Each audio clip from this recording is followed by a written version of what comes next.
Bonjour chers frères et sœurs, je vous salue, vous qui aimez l'histoire.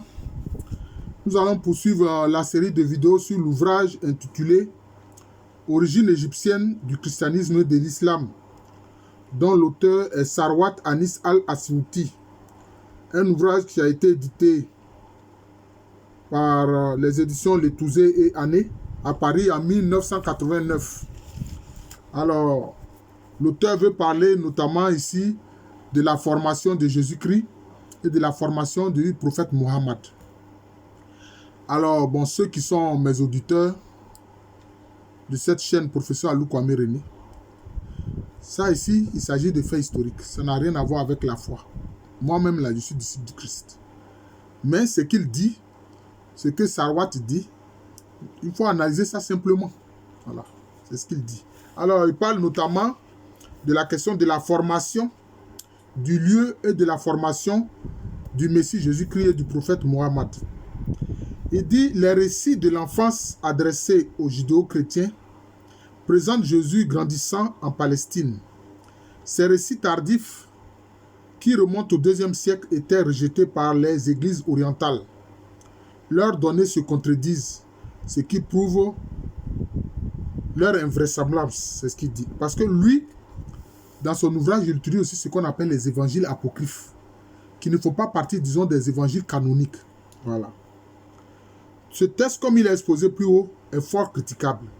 De plus, l'épisode de la présentation de Jésus au temple de Jérusalem à 40 jours de sa naissance se relève en flagrante contradiction avec le récit de l'enfance qui figure dans l'évangile selon Matthieu. Conformément à ce dernier récit, la Sainte Famille, après la naissance de Jésus, fuit directement de Bethléem en Égypte afin de déjouer les desseins du roi Hérode.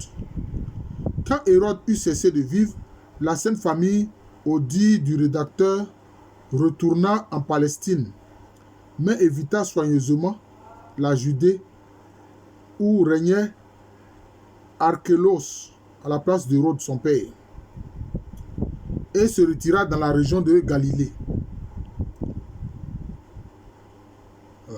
La Sainte Famille, selon la version de Matthieu, a dû éviter la Judée durant toute une décade. Une présentation, c'est-à-dire durant 10 ans à peu près. Une présentation de Jésus au temple de Jérusalem en Judée à 40 jours de sa naissance se montre impossible. Bon, là, qu'est-ce qu'il faut dire? Mais Hérode le Grand ne connaissait pas l'enfant Jésus, il ne connaissait pas ce bébé. Pour lui, il sait simplement qu'il est dit que l'enfant se trouve à Bethléem. Or, il se trouve que l'enfant a été... Les parents de l'enfant sont partis de Bethléem avec lui. Donc, il allait massacrer les enfants entre 0 et 2 ans qui se trouvaient à Bethléem. Mais l'enfant Jésus n'y était plus. Donc, il n'y était plus. Donc, effectivement, bon, il pouvait aller, disons, subir la circoncision 8 jours après, dans le temple. Enfin, être présenté au temple. Donc ça, c'est moi je trouve qu'il n'y a pas de contradiction. Or, c'est ce que Sarwat semble montrer ici. Bon. Puisqu'ils ne connaissent pas l'enfant Jésus. Lui, comme Hérode le Grand et puis ses agents ne connaissent pas l'enfant Jésus. Ils savent seulement qu'il était censé être à Bethléem, c'est tout. Le récit de l'enfance incorporé dans l'évangile selon Luc contient un second épisode concernant le temple. L'enfant Jésus grandissait à Nazareth, en Galilée. À l'époque, à l'âge de 12 ans, ses parents l'amènent une seconde fois à Jérusalem. Il passe 3 jours dans le temple à discuter avec les docteurs de la Torah, au bout desquels il redescend avec ses parents et revient en Galilée, où il croit en sagesse, en taille et en grâce devant Dieu et devant les hommes. Cet épisode de la discussion avec les docteurs s'inspire du conte égyptien de Satni Kamoïs. Chez les judéo-chrétiens, ça c'est ce qu'il dit, chez les judéo-chrétiens, elle est placée dans le temple de Jérusalem. Chez les Syriens, elle se déroule dans l'école de la ville. Tous ces récits forment des instruments de prédication, non des faits historiques. Bon, ça c'est son avis, c'est l'avis de Sarwat Al-Anis Assouti. Ça c'est son avis. Que ce soit dans le temple, que ce soit à l'école de la ville, bon. L'essentiel est qu'il a discuté avec des maîtres des maîtres de la loi. Voilà. Il dit par contre, plusieurs traditions concordent à établir la formation de Jésus en Égypte. Selon les données des évangiles, la famille de Jésus rentra d'Égypte en Palestine après la mort d'Hérode. Comme Jésus est né l'an 19 avant notre ère et qu'Hérode est mort l'an 4 avant Jésus-Christ. Bon, c'est quand même curieux. Jésus serait resté en Égypte une quinzaine d'années. En effet, une ancienne tradition des chrétiens orientaux remontant au récit apocryphe de l'enfance du IIe siècle rapporte que Jésus atteignit l'âge de 12 ans du vivant d'Hérode et qu'il est resté en Égypte jusqu'à cet âge. Par ailleurs, Jésus a commencé sa vie publique vers l'âge de 30 ans. Avant cet âge, rien n'est connu de sa vie. Il est fort probable que Jésus ait séjourné en Égypte jusqu'au début de sa vie publique en Palestine, soit une trentaine d'années. C'est ce qui explique le silence des évangiles sur sa vie antérieure. Bon, là c'est ce que Sarwat dit. Mais est-ce que les voyages entre la Palestine et l'Égypte n'étaient pas fréquents? Est-ce qu'on ne se déplaçait pas souvent entre ces deux espaces-là? C'est ce qu'il faut comprendre. Voilà. Donc, il dit que Jésus serait resté en Égypte entre 15 et 30 ans. Plusieurs traditions, parce que moi je pense que les parents peuvent l'envoyer momentanément faire un rite à Jérusalem et puis rapidement retourner en Égypte. Ça aussi c'est possible. Voilà. Ça aussi c'est possible. Parce que ce qu'on appelle les saints innocents, que le roi Hérode le Grand a fait massacrer, qui était à Bethléem.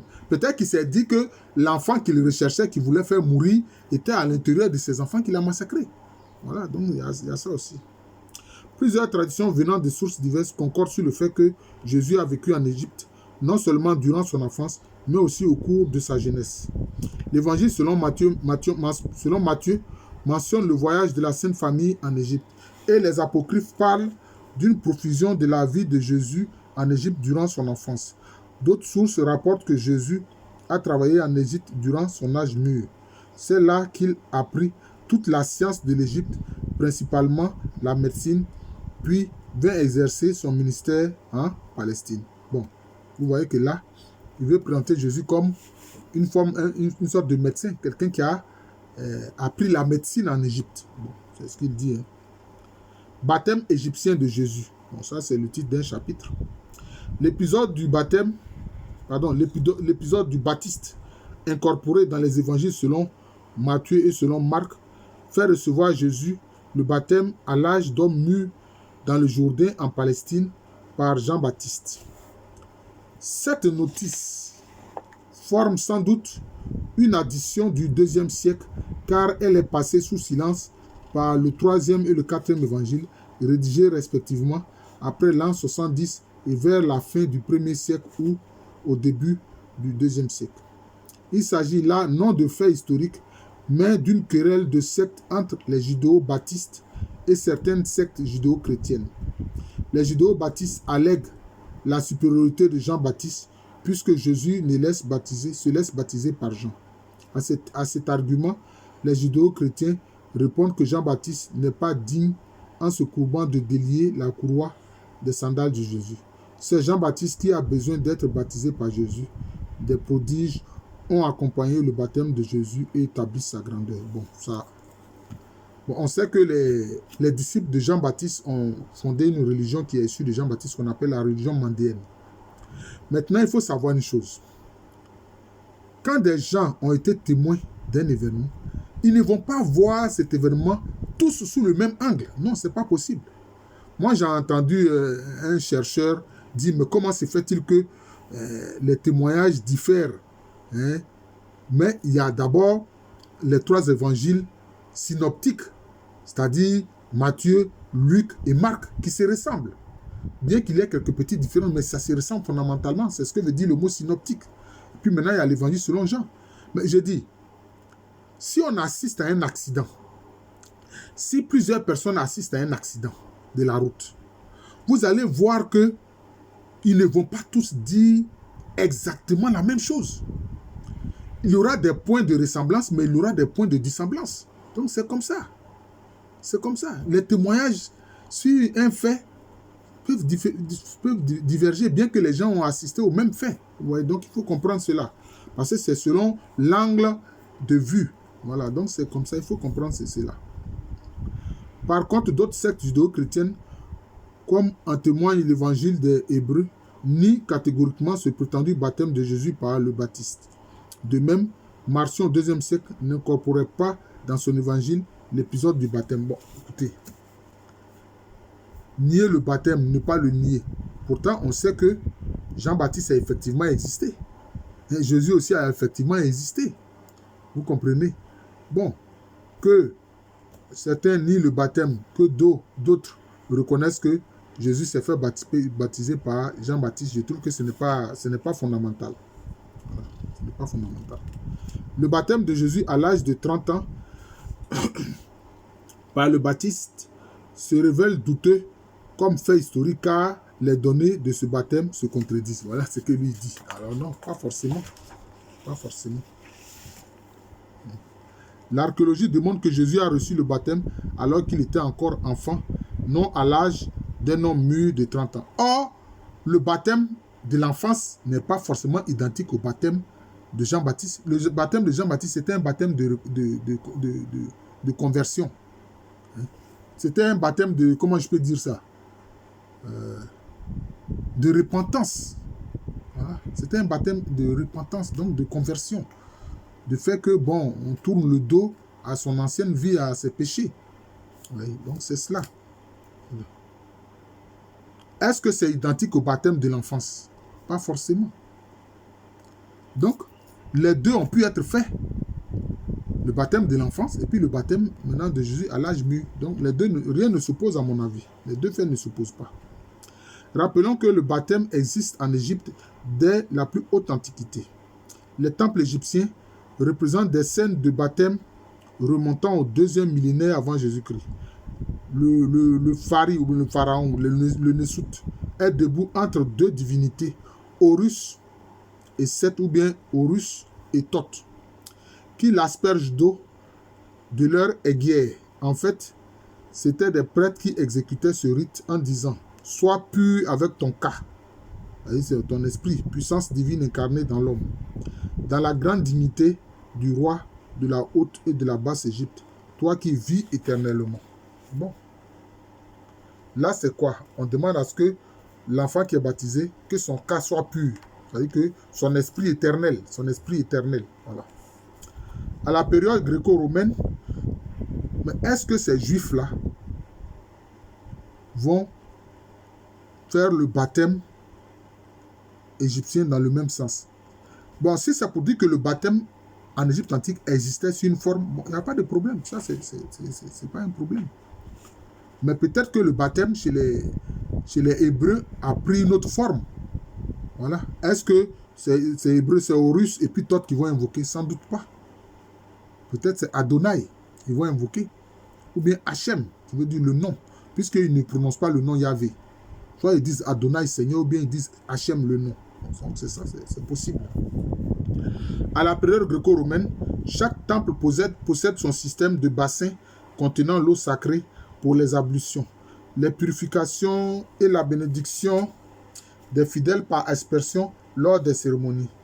Dans le culte d'Isis, ou Iset, le nouvel adepte reçoit le baptême qui le régénère et lui ouvre une nouvelle vie. Le baptême de pratique par immersion et par aspersion. Le prêtre conduit l'initié entouré des fidèles à la piscine tout proche du temple. L'initié prend le bain accoutumé, invoque la grâce divine, puis le prêtre le purifie par l'aspersion avec l'eau lustrale. Donc, il y a le bain dans la piscine et puis il y a l'eau lustrale. Bon. Une stèle d'Horus du musée du Caire, provenant d'Alexandrie au début de l'époque ptolémaïque, vers 300 avant Jésus-Christ. Bon, ça, c'est quand les Macédoniens sont venus occuper l'Égypte antique.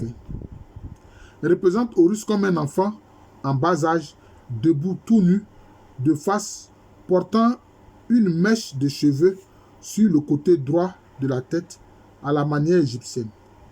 Quelques 3 siècles plus tard, le culte d'Isis, hellénisé à Pompéi en Italie, dépeint l'enfant Horus / Harpocrate, donc peut-être c'est le nom que les anciens Grecs donnent à Horus, voilà, Harpocrate, dans la même pose, debout, tout nu, de face, mais la mèche égyptienne cède la place à des cheveux bouclés, à la manière romaine. Il en est de même dans la stèle de Philadelphia, au Fayoum en Égypte, des 1er, 2e siècles de notre ère. Dans cette dernière forme, l'enfant Horus, Harpocrate, que paraît Jésus dans les scènes du baptême de l'art paléo-chrétien.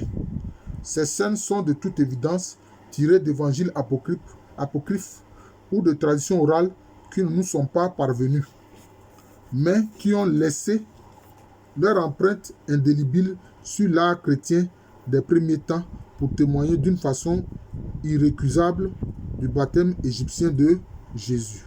Bon, ça c'est ce qu'il dit. Mais ceux qui font la représentation, est-ce qu'ils ont assisté au baptême de Jésus, enfant? Ça, ce n'est pas sûr. Une peinture du cimetière de Calliste à Rome, datant de la fin du 2e siècle ou du début du 3e siècle, représente l'enfant Jésus debout dans un cours d'eau, tout nu, de face, comme l'enfant Horus. Il reçoit le baptême d'un homme qui a tout l'aspect d'un prêtre égyptien, habillé de pagne, le torse nu, le visage rasé, sur la tête des cheveux ou une perruque. Le baptiste tend la main vers la tête de l'enfant. Une fresque de cimetière de Pierre et Marcellin, qui date d'un demi-siècle plus tard, représente l'enfant Jésus immergé dans l'eau tout nu. Le baptiste lui impose la main sur la tête. Ce dernier est habillé d'une tunique dont l'extrémité supérieure est rejetée sur l'épaule gauche. Une 3e représentation sur le côté du sarcophage à Rome, au musée des Thermes, fait paraître l'enfant Jésus debout, tout nu, de face semblable à l'enfant Horus / Harpocrate, de même âge et pourvu des cheveux bouclés à la romaine. Il reçoit le baptême par immersion dans l'eau qui arrive jusqu'à ses genoux. Le baptiste revêt cette fois l'aspect de Sérapis, drapé dans une imation qui descend jusqu'aux pieds et dont l'extrémité est rejetée sur l'épaule gauche, sa chevelure tomba en boucle, la barbe touffue, les moustaches épaisses. Bon, comment moi je peux expliquer ça? Bon, vous savez que quand la religion chrétienne commence à se répandre dans l'Empire romain, bon, quelquefois, les nouveaux disciples essaient d'adapter ce qu'ils apprennent de la nouvelle religion avec des éléments de la pratique ancienne. Parce qu'il faut savoir que le principe de la purification avec l'eau, mais c'est un rite qui est pratiquement universel. Ça, il faut qu'on se le dise. Hein. C'est pratiquement universel. Les chrétiens le font, même quand les musulmans font l'ablution, que ce soit la petite ablution ou bien la grande ablution, ça renvoie à la pureté rituelle. Voilà. En Afrique ici, dans les fêtes qui marquent la nouvelle année, ou bien dans la purification de l'âme, on va prendre un bain à la rivière. Donc c'est ça. C'est lié au principe de la purification. Bon, donc c'est un peu cela. Moi, c'est comme ça que je m'explique ce que Sarwat donne ici comme information concernant le lien qu'il établit entre le baptême de Horus, l'Égyptien, et le baptême de l'enfant Jésus. Ce modèle de l'enfant Jésus recevant le baptême par immersion et par aspersion d'un baptiste sous l'aspect plus ou moins de Séraphis va se répéter de siècle en siècle dans l'art paléo-chrétien et sera un thème dominant. Il dit bien dans l'art paléo-chrétien, c'est-à-dire les anciens chrétiens. C'est-à-dire c'était les anciens chrétiens qui étaient des Romains. Qui étaient des Romains. Parce que il fallait leur donner un enseignement profond pour qu'ils comprennent à quoi renvoie la doctrine du Christ. Mais dans un premier temps, il lit ça à certaines de leurs croyances entre guillemets païennes. Moi, c'est comme ça que j'interprète la chose. Souvent aussi l'imposition de la main sur la tête de l'enfant, comme dans l'exorcisme de la liturgie copte du baptême, prendra la place de l'aspersion. Tout sera contredit d'une manière flagrante la version judéo-chrétienne des évangiles reçus. Bon, là vous voyez encore que dans l'Égypte, dans l'église chrétienne copte d'Égypte, bon, il y a des rites, il y a des, comment je peux dire ça? Il y a des petites modifications, il y a des particularités dans le rite du baptême, où on pose la main sur la tête de l'enfant. Bon. Est-ce que dans le rite catholique romain, c'est la même chose? Mais ce que les gens oublient, le christianisme, la chrétienté a différents visages. C'est ce que les gens oublient, la chrétienté a différents visages, tout comme l'islam aussi a différents visages. Voilà. Toutes les religions du monde ont différentes articulations selon les lieux où on les pratique. Donc ça, moi, ça ne m'étonne point et je ne trouve pas que ce soit un problème. Voilà. En effet, nous sommes dans ces représentations de l'art paléo-chrétien, loin de la scène du baptême de Christ rapportée par les évangiles canoniques, où Jésus apparaît comme un homme âgé de 30 ans, baptisé par Jean-Baptiste, l'ermite, Ursule couvert de peau de bête. L'art paléo-chrétien suit la cérémonie égyptienne du baptême dans le culte d'Isis et dans la liturgie copte. L'adhésion du novice nécessite à la fois l'immersion et l'aspersion ou l'imposition de la main, ainsi que le rôle actif du prêtre qui administre lui-même le baptême. Bon. Donc, je ne vois pas où est le problème. La question, c'est la question de l'usage de l'eau. Voilà, c'est ça. Que ce soit par aspersion, que ce soit par immersion, bon. C'est ce qu'on attend de l'eau et de son rôle qu'il joue au plan spirituel. C'est de ça qu'il s'agit, c'est ça qui est important. En somme, Jésus reçut son éducation en Égypte. Il fut baptisé tout enfant selon la liturgie égyptienne. L'Égypte en ce temps-là était comme toujours le pays de la sagesse, de la médecine, de l'aspiration à la justice et à la croyance en l'au-delà. Bon. Voilà la conclusion que Sarwat tire. Il n'y a pas de problème. Effectivement, on voit que certains rites chrétiens comme musulmans prennent les sources dans l'Égypte antique. Mais moi, je dis qu'il y a la continuité dans la révélation. Moi, c'est comme ça que je comprends la chose. Il y a la continuité dans la révélation. Et puis maintenant, il y a des particularismes selon les lieux où cette révélation-là est pratiquée sur le terrain. C'est tout. Alors, concernant Muhammad, il écrit « Le lieu de la formation de Muhammad, contrairement à Jésus, ne pose aucun problème. Muhammad naquit à la Mecque, c'est là qu'il vécut et grandit. Après sa naissance, son grand-père Abdul Muttalib l'amène au temple d'Al-Kaaba, présente l'enfant à l'idole du dieu Abal, loue Allah et lui rend grâce. Jeune garçon, bon, même Kaaba, ça renvoie à deux principes spirituels importants chez les anciens Égyptiens, le Ka et le Ba. Le Ka, l'esprit éternel, le Ba, l'âme. L'âme immortelle. C'est ça.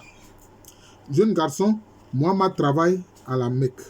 À l'âge de 9 ou 12 ans, il accompagne son oncle Abu Talib dans un voyage en Syrie. C'est au cours de ce voyage que l'apologie musulmane place l'épisode du moine Bahira, qui aurait reconnu dans le garçon pubère des signes du prophétisme. Jésus, homme de 20 ans, jeune homme de 20 ans, Muhammad prend part aux événements publics qui se déroulent à la Mecque. Il combat à la guerre de Fijar qui oppose la tribu de Quraysh à ses adversaires et participe au pacte de Foudoul, ainsi dénommé parce que les conjurés se promirent de venir en aide aux opprimés contre les oppresseurs. À l'âge de 25 ans, Muhammad entreprend un second voyage en Syrie. Là aussi, l'apologie musulmane place l'épisode d'un moine appelé cette fois Nestor qui aurait reconnu dans le jeune homme les signes du prophétisme. De retour, Muhammad ne quittera pas la Mecque. À l'âge de 35 ans, il participe en cette ville à la construction du temple d'Al-Kaaba. Et c'est toujours à la Mecque, vers l'âge de 40 ans, que se place enfin la levée du prophète, c'est-à-dire le commencement de son œuvre de prophète. Voilà. La Mecque, en ce temps-là, formait le centre des routes commerciales liant d'un côté la Syrie et l'Europe de l'autre, le Yémen, l'Inde et l'Asie. Ce milieu commercial avait tout ce qu'il engendre d'antagonisme et de contradiction entre la richesse des classes possédantes et la pauvreté des couches prolétaires, influença le jeune Muhammad et émut profondément son âme. Les sectes chrétiennes s'étaient répandues en Arabie. Jésus sera le modèle de Muhammad et des premiers musulmans. Donc, vous voyez ici, c'est comme s'il parle un peu de l'initiation de ces deux personnages, le Messie Jésus et le prophète Muhammad. Bon. Apparemment, il y a eu l'influence de la Kaaba et puis l'influence notamment du christianisme sur Muhammad.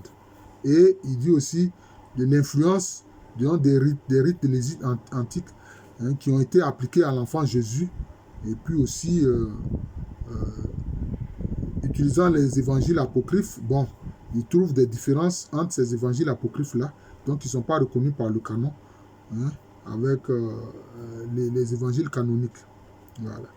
Mais est-ce que le baptême fait par Jean-Baptiste et le baptême de l'enfant, c'est la même chose? Bon, je ne crois pas que ce soit la même chose.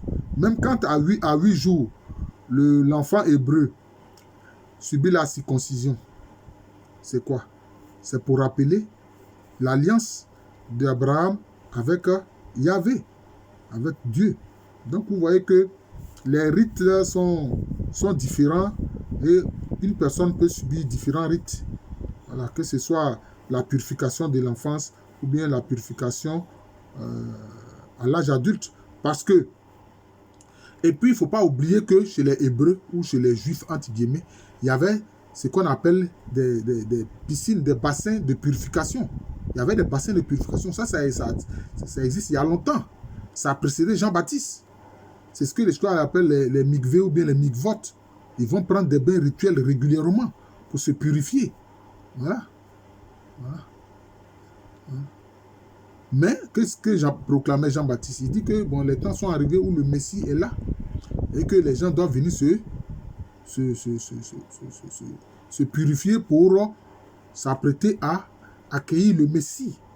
Voilà, c'était ça le message de Jean-Baptiste.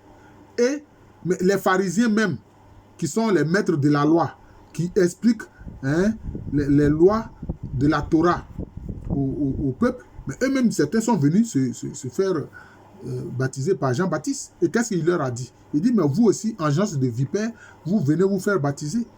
Mais la coudée est au pied de l'arbre, que vous serez coupés comme des arbres inutiles qui ne produisent pas de fruits. Donc vous voyez, il y a différents aspects.